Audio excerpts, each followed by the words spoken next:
এরপর আমরা যেটা পড়বো সেটা হচ্ছে question number 3, what is deemed owner under house property.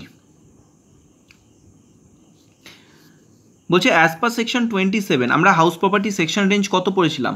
Section range আমরা যেটা পড়েছিলাম সেকশন 22 to 27, তো আমরা লাস্ট সেকশনটা দেখছি। As per section 27, persons are treated as deemed owner of house property as follows: house property transfer to spouse or minor child, holder of impartable estate, property held by a member of cooperative society or company or association of person, a person who has acquired a property under power of attorney, a person who has acquired right in a building under section 269 UA subsection F। এবার দেখ, এই যে ডেটাটা পড়লাম, 5খানা আছে situation যেখানে deemed ওনার মানা হবে section 27-এ। এবার এর ডিটেলসটা আমি বলছি। বলছে এক্সপ্লানেশন অফ দ্য অ্যাবাভ, বলছে transfer to spouse or minor child.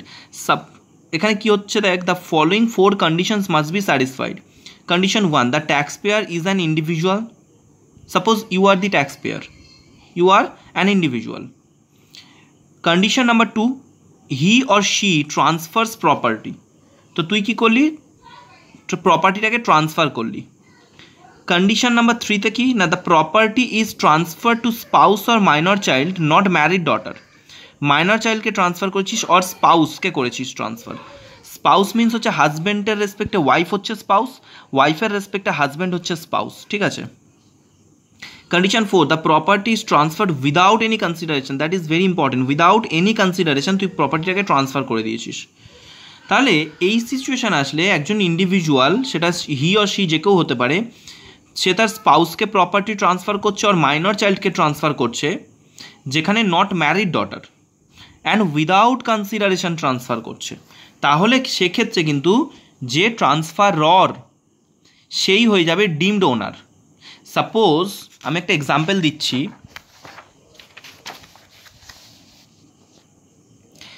Mr. X, an individual, owns a house property.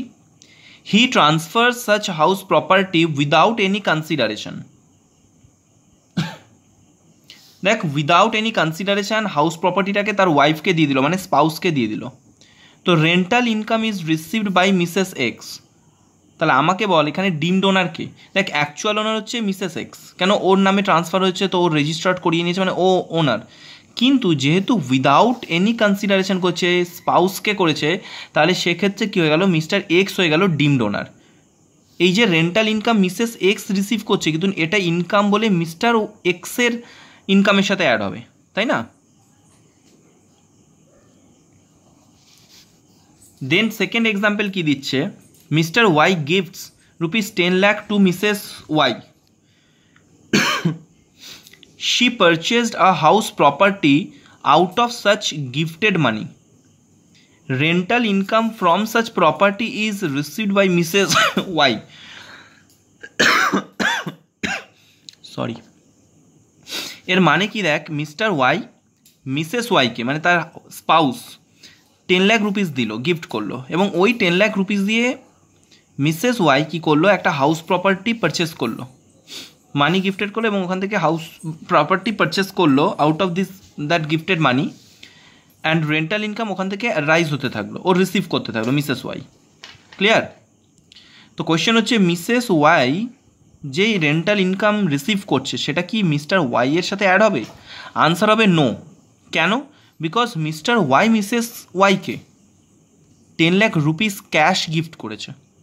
ওখানে যেটা সিচুয়েশান ছিল ওটা হাউস প্রপার্টি গিফট করতে হয়, বাট এখানে গিফট কী করেছে না, ক্যাশ গিফট করেছে। তাহলে এটা কোনোভাবেই ডিমড ওনারের ডেফিনেশনের মধ্যে পড়ছে না, ঠিক আছে? দেন বলছে হোল্ডার অফ ইম্পার্টেবল এস্টেট। এটার মানে কি, কখনো কখনো এমন সিচুয়েশান অ্যারাইজ হয় যেখানে কোনো প্রপার্টিকে ডিভিশন করা যায় না।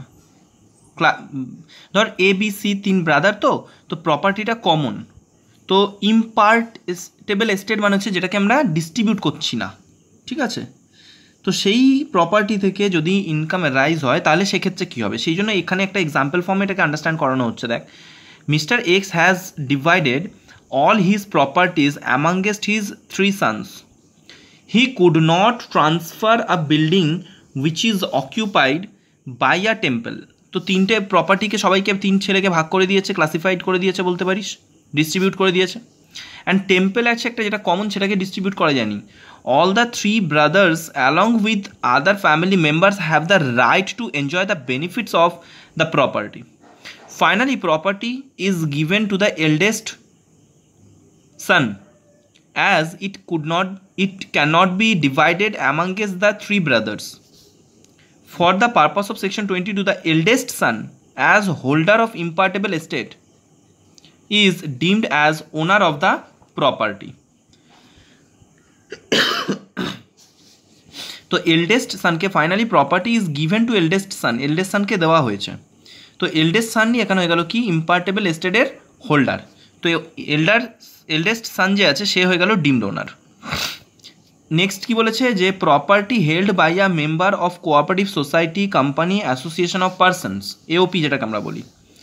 বলছে এক্সাম্পলটা পড়লেই আমাদের এই স্টোরিটা পড়া হয়ে যাবে। দেখ এক্সাম্পল কি বলছে, দেখ a flat is allotted by a cooperative housing society to its members. Cooperative society is treated as deemed owner. Suppose একটা কোঅপারেটিভ সোসাইটি আছে এবিসি কোঅপারেটিভ সোসাইটি, ও কী করেছে, ওর মেম্বার যারা আছে mister A, mister B, mister সিকে হাউসগুলোকে দিয়ে দিয়েছে। তো কোঅপারেটিভ সোসাইটি যেহেতু রেজিস্টার্ডভাবে ফর্ম হয়, তো কোঅপারেটিভ সোসাইটি কি সেপারেট লিগাল এন্টিটি। তো কোঅপারেটিভ সোসাইটিকে আমরা ডিমড ওনার হিসেবে দেবো, বিকজ কোনোভাবেই এটা সেল হয়নি, এটা ডিস্ট্রিবিউশন অফ হাউস হয়েছে। তো এখানে ওই জন্য তাকে ডিমড ওনার মানাবে হাউজিং সোসাইটিকে। দেন কি বলছে, a person who has acquired a property under power of attorney. এটার মানে হচ্ছে সাপোজ কেউ আছে, সাপোজ মিস্টার এক্স আছে, সে তার পুরো প্রপার্টিটাকে মিস্টার ওয়াইকে দিয়ে গেল, লিগালি ওনারকে মিস্টার এক্স, অ্যান্ড দেখভাল করতে দিয়ে গেল কাকে, মিস্টার ওয়াইকে। এখন মিস্টার এক্স চলে গেল ফরেনে, বিজনেস পারপাসে ও ফরেনে চলে গেছে। এখন মিস্টার ওয়াই যে আছে সে কী করেছে, যেহেতু পাওয়ার অফ অ্যাটর্নি তাকে দেওয়া হয়েছে, পাওয়ার অফ অ্যাটর্নি খুব ডেঞ্জারাস জিনিস। তো পাওয়ার অফ অ্যাটর্নি যেহেতু দেওয়া হয়েছে, ও কী করলো, ওই প্রপার্টিটাকে হোল্ড করছে। ও চাইলে বিক্রিও করে দিতে পারে, মিস্টার এক্সের কনসেন্ট ছাড়াইও বিক্রি করতে পারে। তো ওটাই বলছে, দেখ if a person has acquired a property under power of attorney by satisfying the condition of section 53 capital A of the Transfer of Property Act 1882, then he is deemed as owner of the property although he may not be the registered owner. Power of attorney যদি কারোর কাছে থাকে কোনো property, that is house প্রপার্টির আমরা এখানে story পড়ছি, তাহলে সেক্ষেত্রে ও হয়ে যাবে ওখানে deemed owner, power of attorney যার কাছে আছে। বাজিগার বইতে দেখিয়েছিল শাহরুখ খানের।